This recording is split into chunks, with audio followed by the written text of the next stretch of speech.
sonando, seguro que ya lo oías. La tierra está vibrando con distinta melodía. Ni dioses locos de furia, ni demonios vengativos, ni naves extraterrestres, ni algún cometa perdido. La historia es mucho más clara y tiene también sentido. La tierra se está quitando de encima al peor enemigo. Vienen los cuatro jinetes cabalgando bien en digo. Agua, tierra, hola. Fuego y aire. ¿Qué tal? ¿Cómo le va? Buenas noches. Es un día especial. Frío, el paro que está por concluir. Sensación rara, la verdad, ¿no? Si la CGT dice fue un paro contundente, mientras tanto yo veía a la gente que iba a trabajar. ¿Sí? De modo que me parece a mí que esta iniciativa de la CGT se ha transformado en un boomerang para seguir calando la imagen devaluada de los dirigentes de la CGT. Pero además tiene un componente adicional, 5.000 millones de dólares, un punto del PBI. Dicen que el paro es para visibilizar los problemas. ¿Usted cree que el presidente no sabe que hay problemas? ¿Usted no cree que la gente sabe que no hay problemas? 5.000 millones de dólares. Veremos cómo sigue toda esta historia.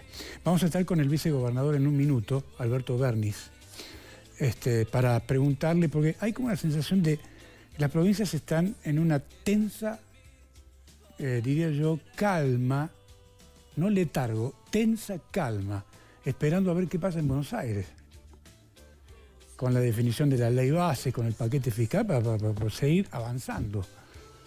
Les voy a preguntar si esto es así, si esta sensación es así o no. Y además, vamos a ver qué nos cuenta la gente de la Cámara de Expendedores de Combustibles, el señor Alfredo González, respecto de si la nafta va a seguir aumentando o no, y cómo se compone el precio del combustible. ¿Sí? Aumenta la nafta e impactan los precios.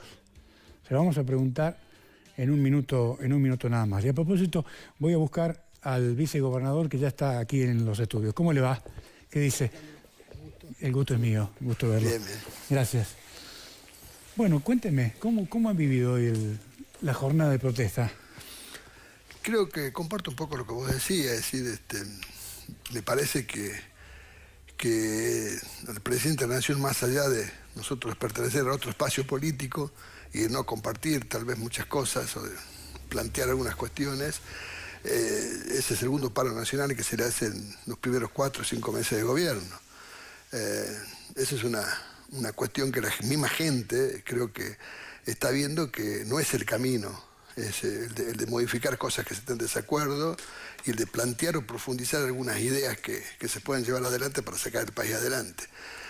Pero más allá de eso, creo que la gente, el pueblo en general, como decía, el que pudo fue a trabajar. Hay mucha gente que no pudo ir al trabajo por cuestiones de transporte, porque no tiene colectivo, porque vivía lejos, porque el horario. Pero en definitiva creo que un paro no le viene bien nunca a nadie, ni al pueblo, ni a la gente que está dentro de la situación de crisis en la República Argentina, de pobreza fundamentalmente, ni a los empresarios, ni a los trabajadores, ni al gobierno, obviamente. Vos decías recién 5.000 millones de pesos, esa es una cifra aproximada que tiene el gobierno, que puede ser mucho más, porque a eso hay que sumarle lo que no se produce. Es el costo del Estado nada más. Sí, claro. Sumarle el costo del sector privado que no produce como causa del paro, creo que es mucho más. Son números infinitos, muy difíciles de calcular. Entonces me parece a mí que el reclamo puede ser legítimo, el reclamo puede ser, la protesta puede ser legítima, pero tiene que enmarcarse dentro de una modalidad distinta, no de un paro. Ahora, a la hora de hacer un balance, ustedes tienen experiencia en paro. Alfonsín, ¿cuántos paros le hicieron? Y creo que 13 paros. 13 paros. 13 paros, sí. Pero digo, en el balance, los años, con el paso de los años, así que, ¿cuál es el balance de hacer un paro? Es decir, ¿estamos mejor después de 13 paros de Alfonsín o tantos otros paros? ¿Estamos mejor aquí o no? ¿Estamos peor? Peor, por eso te decía que había que buscar una nueva metodología de reclamo, si se quiere, entre comillas. El paro no sirve, el paro perjudica a todos los sectores.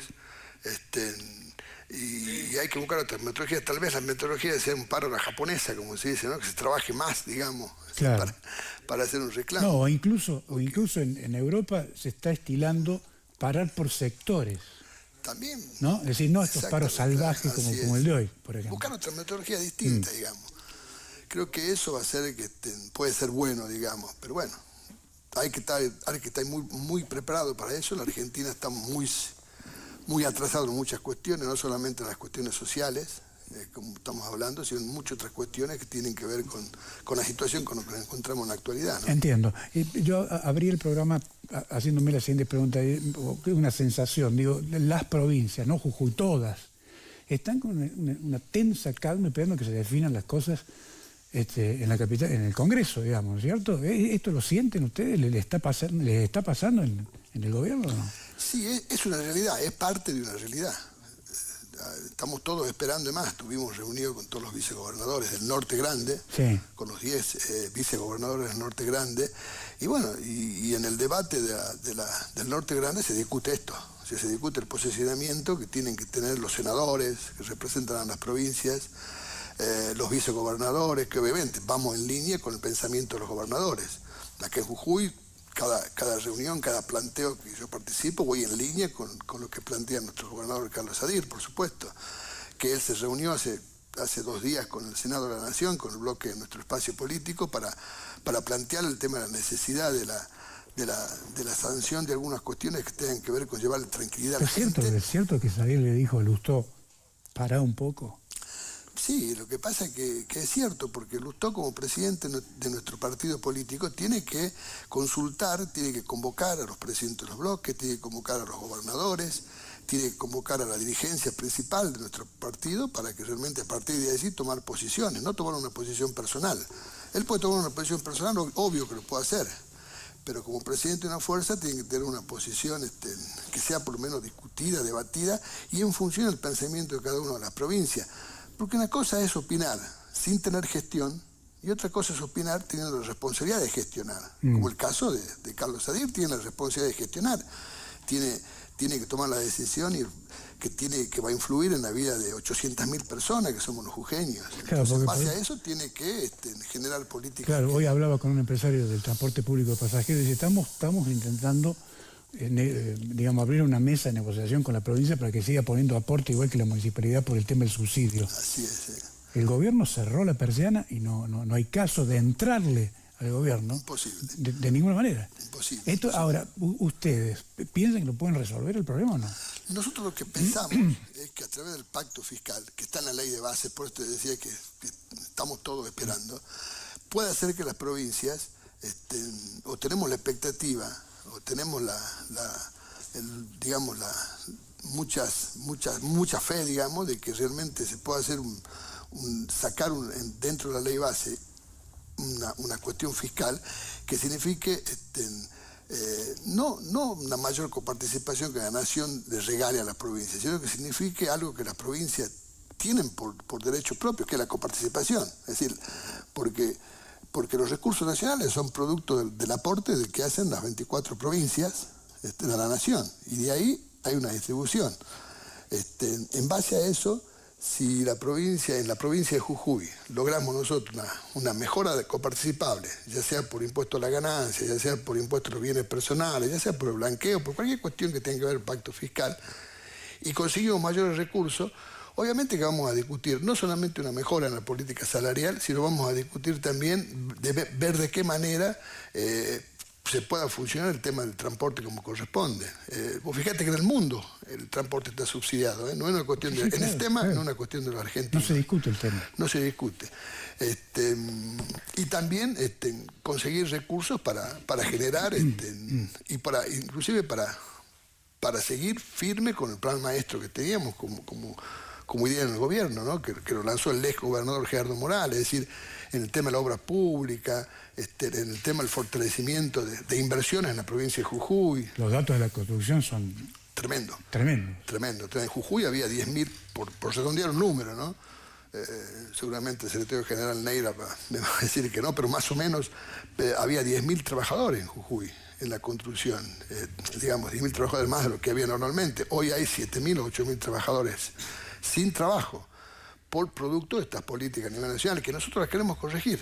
No queremos ir al no por el no, lo dijo muy bien Carlos Sadir, es decir, no vamos a oponernos por oponernos, sino vamos a ir a pelear y a discutir para que realmente podamos mejorar el tema de la ley base, de los recursos fiscales, para mejorar la situación económica de la provincia y cada una de las provincias poder desarrollar y fortalecer. Mira, hay una cosa, Alejandro, que es fundamental, recién lo decía fuera de cámara, es importante fortalecer al sector privado. El sector privado es el que genera riqueza, el sector privado es el que da trabajo.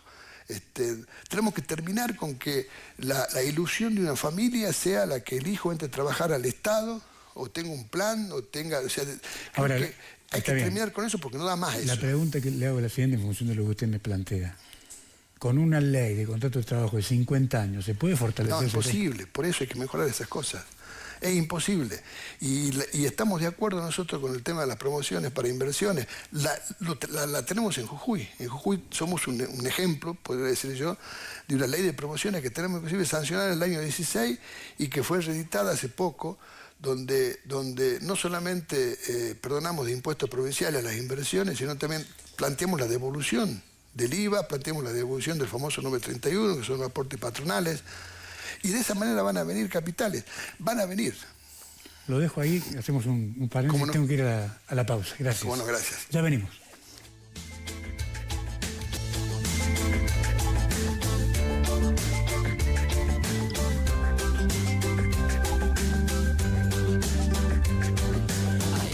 Está sonando, seguro que ya lo oías. La tierra está vibrando con distinta melodía. Ni dioses locos de furia, ni demonios vengativos.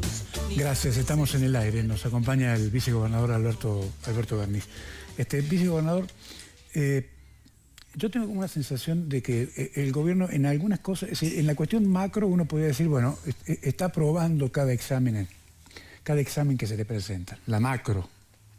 Pero hay otras cuestiones que me parece a mí que el gobierno, por razones que quiero que usted me las explique, peca de falta de sentido común. ¿Por qué le digo esto? Hoy hablaba con un empresario del transporte público pasajero, desesperado porque no tienen los recursos para financiar el sistema, y simultáneamente el gobierno va y gasta 600 millones de dólares en aviones de guerra para una guerra que no tiene. Entonces digo, ¿cómo es este tema? ¿Se ha perdido el sentido común? ¿Falta de qué? ¿Falta de experiencia? Cuénteme. Sí, falta de experiencia, falta de sentido común, falta de pertenencia, inclusive a una ideología clara, inclusive te diría, más allá que la tiene. Pero bueno, esas son las grandes contradicciones que se plantean, ¿no? Que las planteamos inclusive nosotros, es decir, creo que, como bien decía vos, la macro hacia afuera se está un poco corrigiendo, está bajando la inflación, son datos que son ciertos, pero ojo también, ¿no? Si vos en tu casa no pagás la luz, si vos en tu casa no pagás el agua, si vos en tu casa no pagás el almacenero, nada, obviamente que con tu sueldo vas a tener un superávit. Entonces creo que hay que revisar muy bien esos números, digamos, que son tan rápidos que es como que se va corrigiendo la economía. Que Dios quiera que se pueda hacerlo. O sea, todos queremos que le vaya bien a la Argentina, que bajemos la inflación y que podamos generar trabajo genuino para la gente, como te decía hace rato. Pero bueno, el gobierno tiene esas contradicciones, inclusive esas contradicciones que tuvo la canciller, nuestra embajadora, digamos, nuestra canciller Mondino con su visita a China, que le fue mal, en el sentido que fueron a renegociar como si nada, digamos, los 5.000 millones de yuanes o de watt que tiene con China, de SWAT que tiene con China, y que le fue mal, obviamente. En China, el gobierno de China, en una primera negociación no va a refinanciar nada, máximo cuando es insultado por el presidente. Es decir, esas contradicciones de insultar a un presidente de una potencia mundial como es China, de gastarse 600 millones de pesos en compra de aviones de guerra cuando no hay guerra en Argentina, no participar en ninguna guerra. Es decir, todas esas contradicciones hacen que realmente pongan en duda la seriedad de este programa de gobierno, ¿no? Pero bueno, esas son cuestiones que se tendrán que ir corrigiendo día a día, que para eso está la oposición, para hacerla ver, para corregirla con buenas intenciones, no con intenciones golpistas, sino con intenciones buenas de corregir ese camino, de que el presidente modifique algunas de esas políticas, que sean coherentes y que vayamos todos por un camino de construcción, ¿no? Y yo insisto una cosa, de fortalecimiento del sector privado. Aquí en la Argentina, mientras no se tome en serio como concepto el tema del fortalecimiento del sector privado, que es el único que genera riqueza, no vamos a ir para ningún lado. Porque el sector privado genera trabajo, es el que paga impuestos, es el que puede generar recursos para el Estado, para que el Estado pueda subsidiar lo que tenga que subsidiar, no subsidiar cualquier cosa, como el tema del transporte, por ejemplo, u otro tipo de subsidios que son necesarios para el crecimiento y el desarrollo de los pueblos. Para eso tiene que estar el Estado. Ahora, ¿en la provincia están definidas algunas inversiones que van a llegar concretas o están también los inversores esperando a ver qué pasa? Pues digo, por el tema de la seguridad jurídica, por el tema de la nueva legislación. No. Jujuy hay inversiones concretas. Es más, dentro de 30, 45 días van a llegar dirigentes importantes de empresas, chinas fundamentalmente, algunos funcionarios. Va a venir el gobernador de la provincia de Anju, de China, donde va a venir acompañado por un grupo de empresarios. Y hay 2 o 3 empresas, como la empresa Cotión, que ya está inclusive con un pedimento minero en Susque, en el Salar de Olaroz. Va a venir, ya se firmó el compromiso con esa empresa de la construcción de un parque solar de 200 megas nuevos en la provincia de Jujuy, de una planta de almacenamiento de 50 megas, y del proceso del valor agregado del litio, porque tenemos que apuntar como una política de gobierno en Jujuy muy clara y principal, que si tenemos litio, es decir, Jujuy es la única provincia que hoy está produciendo más de 80.000 toneladas de litio, va a producir este año, entre las 2 litieras que hay, y más nuevos pedimentos que hay en la provincia de Jujuy. Eso no se puede ir todo afuera, no se puede ir todo al exterior. Tiene hay que dar un valor agregado. Correcto. Hay que llegar a la batería de litio. Ahí conecto con las 2 entrevistas que he tenido con Elon Musk, el presidente de la República. El empresario está interesado en el tema del litio. ¿Usted cree que Jujuy ahí puede ser protagonista? Puede ser protagonista con Elon Musk, con Estados Unidos, puede ser protagonista con capitales chinos también, que ya están en la provincia de Jujuy. Es decir, nosotros no vamos a mirar la bandera ni la nacionalidad, vamos a mirar los capitales que vengan, que inviertan en Jujuy, que favorezcan a los jujeños. Entiendo. Cuando el gobernador inició el periodo de sesiones, habló de un tema que a mí particularmente me interesa, que es la ley de coparticipación. ¿Esto está parado por alguna razón que tiene que ver con el contexto nacional? No. ¿Qué es lo que puede estar pasando ahí? No, está parado porque se está tratando de la determinación con los intendentes de qué manera hacemos una ley de coparticipación. Porque, a ver, ¿cómo te puedo explicar? Los recursos son uno solo. Sí. Digamos. Si aún aumentando los recursos de la provincia por coparticipación nacional, siempre van a ser un monto. Y hay que ver cómo distribuimos ese monto. Por superficie, por cantidad de habitantes, por cantidad de empleados. Es decir, hay municipios que están superpoblados de empleados públicos, hay municipios que no tienen ningún tipo de recursos, otros que sí tienen recursos propios. Es decir, y aparte hay que ver los municipios también qué política tienen de crecimiento y desarrollo, porque los municipios no tienen que estar solamente para brindar un buen servicio público a la comunidad o hacer obras públicas con recursos propios. También tienen que estar para brindar un desarrollo y un crecimiento en cada uno de los municipios con políticas propias. Entonces creo que una ley de coparticipación tiene que ver con todas esas cuestiones, con la capacidad que tenga ese municipio, porque que ver por la zona, por la ubicación geográfica, por un montón de cuestiones, si tienen la posibilidad de generar algún tipo de política que signifique un crecimiento, un desarrollo.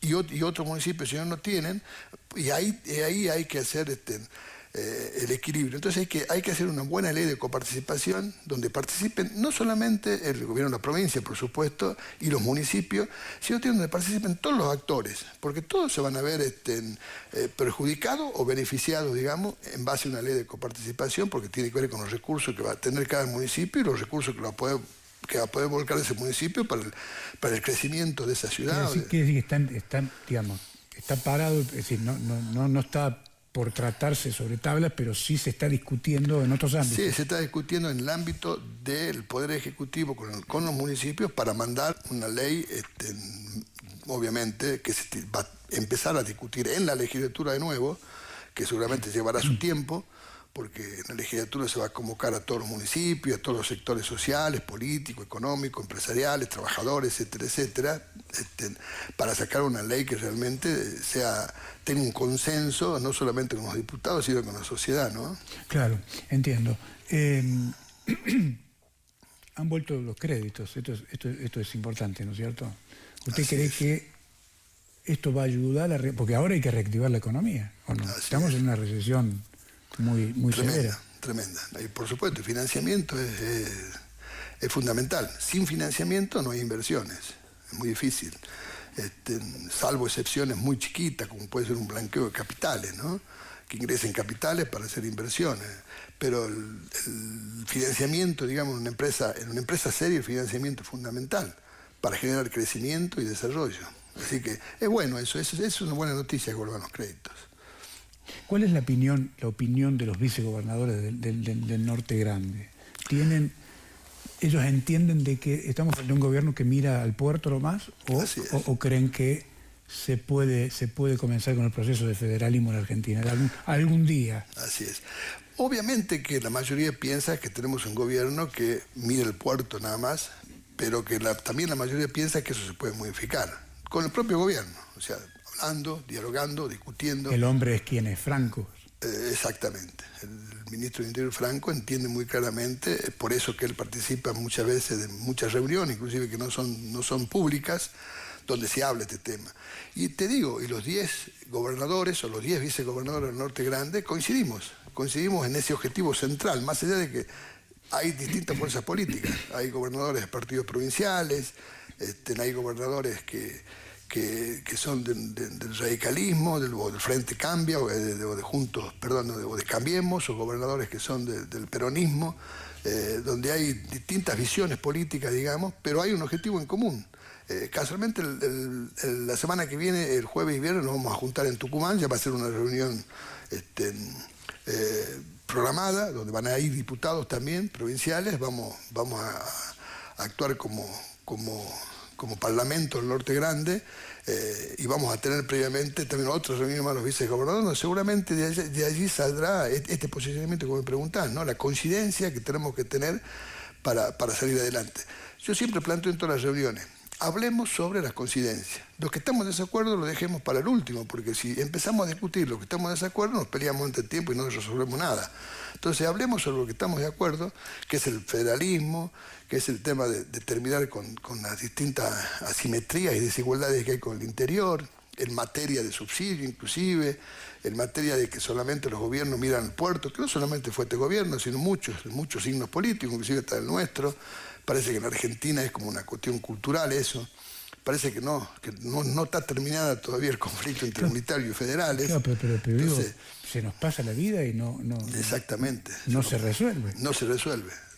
Por eso es el atraso que hay en Argentina. Si uno mira países vecinos o países en el mundo, hay un crecimiento permanentemente, un desarrollo permanentemente, inversiones permanentemente, financiamiento de los bancos permanentemente. Es decir, creo que tenemos que llegar a eso, digamos. Tenemos que discutir en qué vamos a invertir, qué vamos a desarrollar, cómo abrimos una puerta al mundo. ¿Qué queremos ser? ¿Qué queremos ser? Eso exactamente. Sería. Gracias, Alberto, por venir. No, gracias a vos, un gusto estar en tu programa. Te felicito. Gracias. Muy bien. Muy amable, gracias. Gracias. Ya venimos.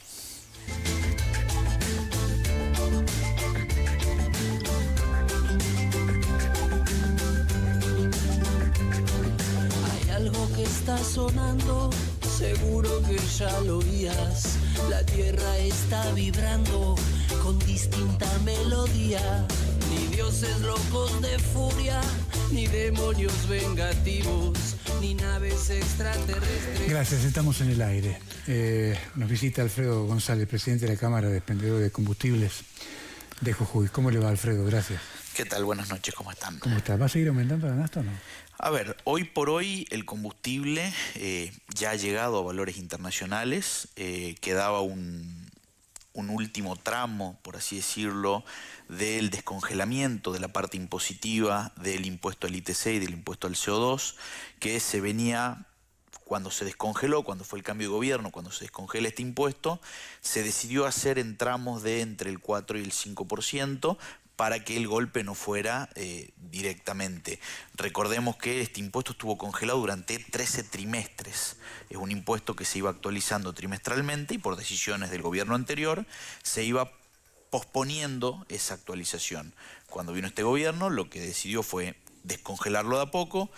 El atraso era de alrededor de un 20% del valor final en pico, que se hizo en se iba a hacer en 4 tramos, y el último tramo quedó para el mes que viene. Probablemente los primeros días del mes de junio sea ya la última actualización de la parte impositiva, y ya hoy por hoy el combustible responde más a valores internacionales, a lo que cuesta el barril de crudo, lo que cuesta o lo que vale el dólar, pero más de ahí no se debería mover. Mientras esas dos variables se mantengan estables, no tendría que haber ni cambios impositivos ni cambios... O sea, variable crudo, variable dólar. Variable dólar, exactamente. Son los dos puntos que ven las petroleras, porque la mayoría o todos los insumos de las petroleras están dolarizados, y obviamente lo que produce la petrolera le cuesta en dólares y pretende ganar eso. No es que antes no pagábamos el combustible a este precio, lo que pasa es que a través de subsidios, a través del precio del valor del barril criollo, las petroleras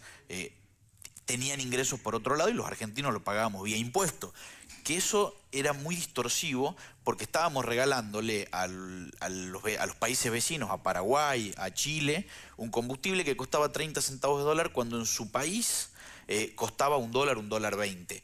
Para que nos hagamos una idea, el 30% del consumo de combustible de Paraguay era combustible argentino. Era el participante más grande de la torta del combustible paraguayo, y era financiado con el IVA o con los impuestos de una madre en Salta, de una madre en Jujuy, que tiene que pagar el IVA de los alimentos, y con esa plata se financiaba el combustible a 30 centavos. Era totalmente injusto. Gente que ni siquiera tenía auto financiaba con sus impuestos el consumo de un combustible que estaba totalmente distorsionado. Ahora, el precio del combustible argentino está a la altura de lo que vale en la región del Mercosur, por decir una región específica. En este momento, sacando dos países, Bolivia y Venezuela, que son dos países que tienen fuertes incentivos o fuertes subsidios al combustible, sí. Hoy comparás con Chile, comparás con Paraguay, con Uruguay, y es más o menos lo mismo. Estamos todos alrededor en el torno del dólar. En Argentina hoy en las provincias más caras, que Jujuy es una de las provincias más caras. ¿Por qué? Por una decisión política, porque estamos lejos digamos, de los centros de consumo, pero siempre fue algo que hemos reclamado desde las diferentes cámaras, que en Capital Federal tienen un precio, y pasa con todas las tarifas, con el gas, con la luz.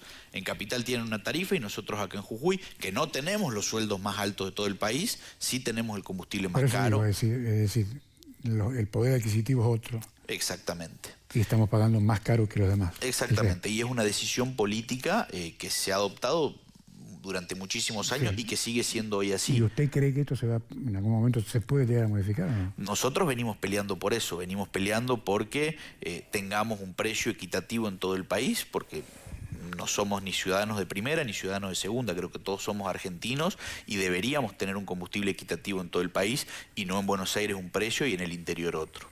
Está muy bien.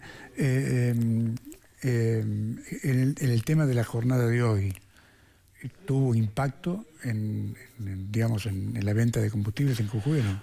A ver, el paro. El paro no, las estaciones de servicio en Jujuy no pararon, en el resto del interior del país tampoco pararon. Algunas estaciones en Capital Federal, Gran Buenos Aires, se adhirieron al paro, pero más por razones de que la gente no podía llegar a sus puestos de trabajo que por adherirse al paro. En el caso de las provincias del interior, Jujuy en nuestro caso, la mayoría de los empleados o vive cerca de la estación de servicio o pudo prever cómo acercarse, pero en las estaciones de servicio se atendió normalmente.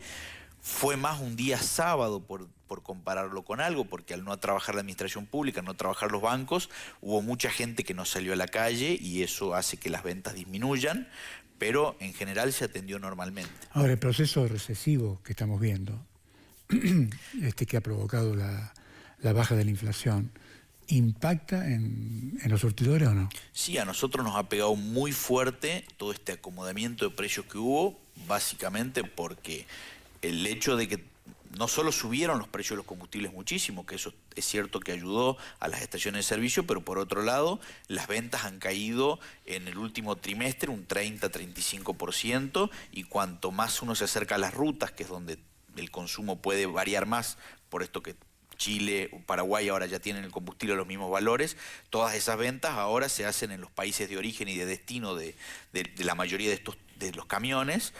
Se perdió mucha venta, sobre todo en Jujuy. La recesión también viene golpeando.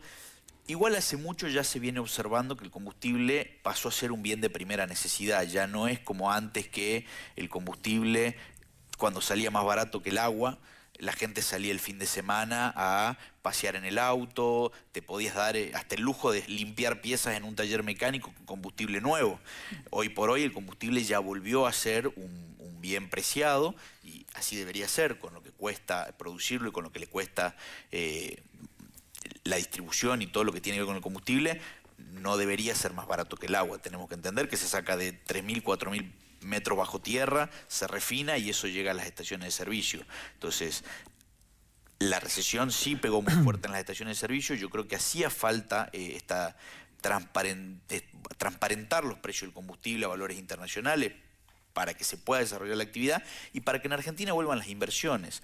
Nosotros, hay que hacer un poco de memoria, hace 6 meses no teníamos combustible, teníamos desabastecimiento en las estaciones de servicio, grandes colas de combustible. Cuando el precio vos lo tenés tan depreciado, 30 centavos de dólar, Argentina, te guste o no, es un país importador neto de combustible. Nosotros importamos el 30% de lo que consumimos. Nuestra capacidad es el 70%. Entonces, si vos tenés un combustible a 30 centavos, ninguna empresa, ni siquiera YPF, con capitales que más allá que sea una sociedad anónima, el 51% de las acciones son del Estado argentino, está dispuesta a perder 100, 200 millones de dólares por cada barco que hay que traer. Hay que traer 6, 7 barcos por mes, hay que hacer la cuenta, lo ponemos todos los argentinos. Todo esto se ha normalizado, digamos. Todo esto se ha normalizado. Hoy por hoy uno va a la estación de servicio y hay combustible. ¿Por qué? Porque hoy traer el combustible cuesta menos que venderlo acá. Entonces, por ejemplo, ¿de dónde llegan los camiones que abastecen a sus estaciones? En Jujuy, en general, los camiones, dependiendo de la petrolera, vienen o de Córdoba, de la refinería de Jesús María en Córdoba, algo viene de Salta y una gran cantidad viene del puerto de Buenos Aires. Dependiendo de la refinería, todo lo que es YPF, Refinor, viene de Salta y Córdoba, lo que viene a ser Shell, Action y las demás refinerías viene del puerto de Buenos Aires. Está bien. Ahora, este tema de que aumenta la nafta y aumentan los precios, ¿es un mito o es un dato de la realidad? No, a ver, por un lado es un mito y por un lado es cierto que muchos miran el combustible como una variable para entender, porque hoy por hoy el valor del dinero en Argentina, uno no sabe si 1.000 pesos es poco, es mucho, vale, no vale, cambia tan rápido que uno tiene que buscar este tipo de variables para saber cómo ajustarse. Hemos demostrado que el combustible no es la principal variable de ajuste de la inflación, porque hemos tenido 4 años con el gobierno anterior, con el combustible prácticamente congelado y una inflación viajando al 230%. Se desajustó el valor del combustible y la inflación viene bajando. Entonces, sí responde el valor del combustible, obviamente, porque influyen los fletes y todo lo que tiene que ver, pero tenemos que entender que el valor de un producto en góndola, en general, representa entre un 5 y el 10% del valor del producto el flete. Y dentro del flete vos tenés el valor del combustible, el valor del mantenimiento de los camiones, el sueldo de los choferes. O sea, el combustible es una más de las variables que define el costo del flete. Pero no lo define. No lo define. Es un conjunto de variables. Es un conjunto de variables que se usa el combustible porque es fácil de identificarlo, es fácil de saber cuánto vale un litro de combustible, cuántos litros consume un camión por cada kilómetro, y es fácil de hacer una regla de 3 simple. ¿Cuáles son los sectores, además del transporte del vehículo familiar, urbano, cuáles son los sectores que más consumen combustible en este momento en la provincia de Jujuy? No, a ver, el combustible básicamente, lo que es naftas, es casi exclusivamente al vehículo familiar o algún tipo de vehículo de reparto, y la industria básicamente se mueve con gasoil. Todo lo que es consumo de gasoil es transporte, cualquier tipo de industria, fletes, distribución. Las mineras consumen mucho combustible, pero la mayoría de todo lo que es grandes industrias es combustible, gasoil mayorista. Entiendo. Y desde el punto de vista de los recursos humanos, ¿cuánta gente emplea el sistema del expendio de combustible? A ver, solo en Jujuy como provincia somos 90 estaciones de servicio, 93 estaciones de servicio, y una estación de servicio en promedio entre administrativos, empleados de playa, empleados de tienda, como mínimo tiene 25 personas y como máximo tiene entre 35 y 40 personas. O sea que haciendo una cuenta rápida tenés entre 4.000 y 5.000 personas, familias, porque la mayoría de estaciones tiene familias trabajando, que vienen directamente relacionadas con el combustible, pero uno no tiene que olvidarse que el combustible no termina solamente en la estación de servicio. Todo lo que viene atrás de una estación de servicio, vos sacale una estación de servicio a un pueblo y literalmente estás firmando la sentencia de muerte de ese pueblo, porque para cualquier pyme, para cualquier, hasta el negocio de una panadería que distribuye pan, si no tiene una estación de servicio cerca, ese negocio no funciona. Imaginémonos que sacan la estación de servicio de Tilcara y que cualquier habitante del pueblo de Tilcara tiene que moverse o hasta Yala o hasta Humahuaca para conseguir combustible. Prácticamente es firmar la sentencia de muerte de un pueblo. Entonces, no es solamente los puestos de trabajo que atrás, que vienen directamente relacionados con la estación de servicio, sino con toda la actividad que se mueve por atrás. Y en materia de salario, si me lo puede contar, ¿no? ¿Cuánto está cobrando un estacionero? ¿Cuál es el salario de un operario de playa? De un operario de playa, así es el rubro. Hoy por hoy un operario de playa de básico está arriba de los 700.000 pesos, no es un secreto. El convenio colectivo de trabajo de los operarios de playa es público, o sea que no hay nada que no se pueda contar. Las estaciones de servicio son grandes contratadoras de empleados en blanco. No hay prácticamente empleo informal en las estaciones de servicio, porque como nosotros dependemos de las petroleras son las que se encargan de, más allá del Estado, de saber que está todo en regla, que está como corresponde. Está muy bien. Entonces, son grandes contratadoras de empleo en blanco, con muy buenos sueldos. Uno compara con los sueldos que incluso hace poco salió a la luz un TikTok, un video de una playera contando lo que ganaba, y uno lo compara y gana prácticamente lo que gana un gerente en una empresa, en otro tipo de empresa. Ya hay sueldos de arriba del $1.000.000 en estaciones de servicio de operarios de playa. ¿Me da un minuto? Sí. Vamos a una pausa, ya venimos.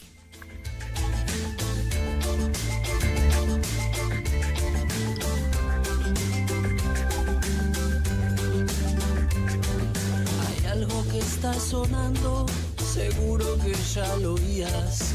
La tierra está vibrando con distinta melodía. Ni dioses locos de furia, ni demonios vengativos. Bueno, estamos en el aire. Alfredo, ¿cómo ves el tratamiento de la ley de bases y el paquete fiscal, incluir la ley de reforma laboral? A ver, creo que ya lo contaban cuando hablabas con el vicegobernador. Creo que la ley laboral argentina, que tiene más de 50 años, ya ha quedado recontra atrasada a las realidades que tenemos. Jujuy incluso tiene una constitución nueva que está mucho más modernizada. Bueno, hace falta hacer lo mismo también yo creo que hace falta un debate serio en el seno del Senado en Buenos Aires, de la Cámara de Diputados, de una nueva ley de trabajo que sea moderna, que prevea todos los cambios que ha habido en el mundo, el teletrabajo, la agilidad con la que se mueve el mundo en lo que es temas laborales. No puede ser que en Argentina sigamos teniendo una ley donde el tratamiento de la ley de trabajo es igual para las pymes que para una gran empresa. El gran motor de este país son las pymes, y vos le preguntás a cualquier empresario pyme y todos tienen miedo de contratar. Nadie quiere contratar gente nueva. Digamos, el vox populi dentro de las pymes es tomar un nuevo trabajador es un riesgo que pone en riesgo los puestos de trabajo de toda la gente que trabaja en la empresa. O sea que los dirigentes de la CGT trabajan para que las empresas no contraten a nadie. Y es lo que uno lee entre líneas. Creo que el sindicalismo argentino se ha quedado, yo digo, son dinosaurios. No quieren discutir una nueva ley laboral que haga que crezca el empleo en blanco en Argentina, porque seamos realistas, en los últimos 20 años es lo único que no se ha movido. El empleo en blanco en Argentina sigue estancado, no hay una ayuda para el sector privado para contratar más gente. Es mentira ese mito de que si uno flexibiliza las leyes laborales, lo primero que va a hacer un empresario argentino va a ser despedir gente, porque la realidad es que, vamos al caso de Jujuy, el 90% de las empresas jujeñas son pymes y no es más, y somos todos familias, nos conocemos todos, y lo último que uno pasa por la cabeza en una empresa es el costo laboral de despedir a un empleado. La realidad es que nosotros, cuando tomamos un empleado, invertimos tiempo, invertimos muchísimo dinero en capacitar a ese empleado, y lo último que queremos es que se nos vaya. Pero por el otro lado, tampoco podemos estar presos de una ley laboral donde tal vez por una crisis o por la razón que sea, reducir el tamaño de una empresa significa tener que cerrarla, porque pone en riesgo los puestos de trabajo de todos los demás empleados, porque no te dejan otra alternativa. Así como queda el formato de la ley, que seguramente será aprobada en las próximas horas o no, o la mandarán a diputados, no lo sabemos. ¿Usted conforma a los empresarios o no? Por lo poco que se sabe, no hay mucha información. No, a ver, por lo poco que se sabe, sabemos que veían 60 artículos, que hoy por hoy Son estamos 14, hablando sí. que son 14, Sí. ya se han sacado muchas cosas. Nosotros desde el sector privado veníamos insistiendo con un montón de cosas que se le han cedido a los sindicatos, que creemos que son cosas que tienen que cambiar en este país. El tema del manejo de las obras sociales, de forzar a los empleados a pertenecer a una obra social cuando ni siquiera tienen prestaciones. En el caso de Jujuy, hay obras sociales de sindicatos que ni siquiera tienen presencia en la provincia y no les das la opción a los empleados. Es su derecho, ellos lo pagan a elegir una obra social. El tema de el aporte forzoso que tienen con los empleados. Hoy por hoy un empleado que entra a trabajar en cualquier empresa que tiene un sindicato está obligado a hacer aportes que muchas veces ni siquiera lo saben, porque al ser descuentos por recibo de sueldo, que eso es lo que está mal, el empleado ni siquiera sabe que se lo descuentan y se lo depositan al sindicato. Distinto sería si todos esos descuentos el empleado tendría que ir y pagarlos en el sindicato, porque ahí le pediría al sindicato que le dé un servicio, que le brinde algún beneficio. No solo pasa en las estaciones de servicio, pasa en cualquier tipo de empresa. Yo no estoy solamente en ese rubro y lo sé por lo que te cuentan. Hay muchos sindicatos que ni siquiera tienen presencia en la provincia y así todos los empleados están forzados a aportar. Eso tiene que cambiar. Después de este episodio del paro de hoy, el gobierno analiza la posibilidad de retirar la cuota sindical. A ver, yo creo que sí, ¿no? Que es algo que tiene que cambiar, porque eso es lo que sigue haciendo que los sindicatos tengan un poder monstruoso, donde Jujuy fue el gran ejemplo de que la gente no paró en el general. Las estaciones estuvieron abiertas, salvo los sindicatos fuertes de Buenos Aires, la mayoría de la gente fue a trabajar. Uno caminaba por el centro de Jujuy, las pymes estaban abiertas, la gente necesita trabajar. Estamos en una crisis, lo decíamos hace rato, costó 5.000 millones de pesos el cierre de hoy, que no ganamos nada porque el gobierno va a seguir con su postura, los sindicatos van a seguir con su postura y los únicos que perdemos somos los argentinos, porque esto se paga de un solo lugar, de los bolsillos de la gente. Y eso es lo que la gente también tiene que entender. Y los sindicatos son los únicos que siguen sin entenderlo. ¿Usted entiende de que se necesita un cambio generacional en los sindicatos, en la política en general? Yo creo que sí, yo creo que eso es sano en todo. Yo soy un recambio generacional en el caso de la Cámara de Combustibles, donde, a Dios gracias, tenemos gente de la edad de mi papá, gente de mi edad, gente de las próximas generaciones que también vienen, y eso es sano, porque aporta ideas, aporta la experiencia de un lado. En el sindicalismo argentino no se ve, están los viejos que manejan la CGT y jamás han cambiado, llevan 40, 50 años en el sindicato. Digamos, la sensación, yo lo comentaba hoy, la sensación es que la única propuesta es el paro. Y es la única, ellos es la única solución que ven a los problemas, es parar, porque ni siquiera lo pagan. Pero me parece que, claro, además, pero además, siendo dirigente, tenés la responsabilidad social de acercar una idea, ¿o no? Y por supuesto, a ver, imagínense que cada vez que las estaciones de servicio pasa algo que a nosotros no nos convence, decidimos cortar el abastecimiento de combustible en la provincia.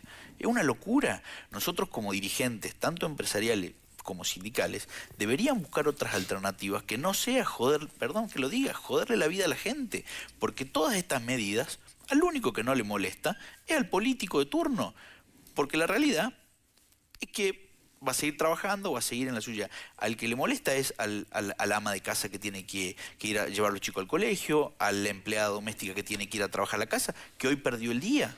Y para esa familia es un número que no se recupera. Entiendo. Las nuevas energías que están emergiendo, ¿no? Los autos eléctricos, de Elon Musk, el tema del litio, en fin, ¿a ustedes les preocupa o los incentiva a competir? A ver, preocuparnos no, si nos llama, o sea, si nos interesa. Creo que las estaciones de servicio no solo somos dispensadores de combustible. Ajá. Cuando salió el gas se planteaba la misma disyuntiva y hoy por hoy tenés estaciones duales, estaciones que son solo de GNC. Nosotros brindamos un servicio que es la venta de energía. Si a Dios quiera venga una onda verde donde se incentive el uso de vehículos eléctricos, las estaciones serán los puntos de carga, como lo son en Europa, como lo son en Estados Unidos. Creo que el sol sale para todos, creo que es importante ver que se está viniendo. La realidad argentina difiere mucho a la de Europa, donde más incentiva el uso de vehículos eléctricos, porque la realidad es que nosotros tenemos petróleo, Europa no. Entonces, lógicamente, en países donde son dependientes de la importación de ese tipo de insumos, van a incentivar el uso de vehículos eléctricos. En el caso de Argentina, que es un productor neto de petróleo, porque nosotros sí tenemos superávit de producción de petróleo, vamos a incentivar obviamente las energías que nosotros tenemos. Hoy por hoy el problema argentino es la producción energética, entonces el mundo no está preparado tampoco para que todos los vehículos sean eléctricos, porque no da abasto la capacidad de producción eléctrica que tenemos, y por el otro lado, son energías que van a convivir. O sea, vamos a seguir usando petróleo, vamos a seguir siendo dependientes de petróleo, pero bienvenido sea si viene una nueva... Usted como empresario joven, ¿tiene alguna expectativa sobre el Pacto de Mayo? Sí, a ver, yo lo que siento y lo que veo en los países, tengo la suerte de que puedo viajar bastante, yo creo que la mayoría de los países que uno conoce tienen políticas de Estado que no se tocan. Tienen 5 o 6 políticas de Estado que no importa si viene un gobierno de izquierda, si viene un gobierno de derecha, si viene... Esas políticas no se tocan. La Moncloa, por ejemplo.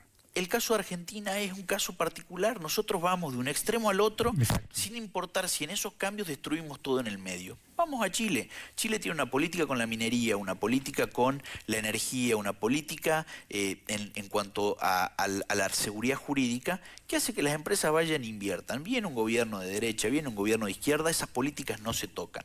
En Argentina no pasa y yo creo que eso nos hace falta. Vamos a Paraguay. Paraguay hace 20 años era un país donde ni siquiera lo mirábamos. Hoy es una meca, es un país con crecimiento, un país que ha adoptado 5 o 6 políticas de Estado. ¿Qué pasó? ¿Madurez política? Yo creo que sí, que es madurez política y dejar de pensar que tenemos que ir de un extremo al otro, dejar de pensar que somos enemigos uno del otro, que si vos sos de un bando vos sos del otro, es empezar a decir, como argentinos queremos crecer, hay que fijar 10 políticas de Estado y decir esto no se toca. Hay que darle seguridad jurídica a las empresas privadas y hay que incentivar al sector privado. El único sector que genera riqueza, que genera trabajo genuino, es el sector privado. Si seguimos mirando al empresario que invierte, al empresario que gana plata, como el gran enemigo, estamos condenados al fracaso. O sea, no podemos vivir del empleo público porque la única forma de generar empleo público es teniendo generación de ingresos. Y el único que puede generar ingresos es el sector privado. Si no incentivamos a que vengan empresas, a que se invierta plata para que esas empresas paguen impuestos, es imposible que la sociedad crezca. Entiendo. Se me terminó el tiempo. Gracias por venir, ¿eh? Ha sido muy atento. No, muchísimas gracias a vos por la invitación. Gracias, muy amable. Bueno, ¿cuántos desafíos pendientes? La Argentina es un país complicado. Tenemos que asumirlo. Somos un país complicado. Hoy, si usted me permite un comentario final, mientras seguía la crónica sobre el paro, pensaba cómo la gente mira con desconcierto, me parece a mí, una dirigencia que está navegando en la dirección opuesta. Y esta desconexión, entiendo yo, entre lo que quiere la gente y las decisiones de una dirigencia que perdió la brújula, creo, es lo que ha terminado de desgarrar el tejido social. ¿Se da cuenta? Y además, me parece a mí, daría como la sensación de que la voz de la gente cae en oídos sordos y pasa a un segundo plano. Y esta dirigencia sigue transitando por el camino equivocado, ignorando las necesidades. Eso es todo. Esta es la fotografía de lo que nos está pasando, creo yo, a esta hora. Acá lo que se ve es la primacía de un grupo de señores con poca credibilidad que están priorizando sus intereses por sobre los intereses del conjunto de la sociedad. En tanto, el debate político sigue enfocado en cuestiones superficiales, ¿sí? Y los problemas reales se terminan licuando en el aire. Y en eso estamos. Y por eso es que nos cuesta tanto avanzar. Solamente el diálogo, me parece a mí, la transparencia y la empatía van a garantizar el entendimiento que nos llega. Y la pregunta final sería, ¿en estas condiciones vamos a llegar al Pacto de Mayo? Se lo dejo para que lo piense. Nos reencontramos la próxima semana. Chao.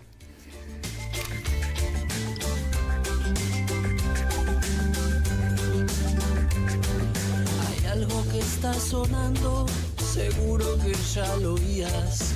La tierra está vibrando con distinta melodía.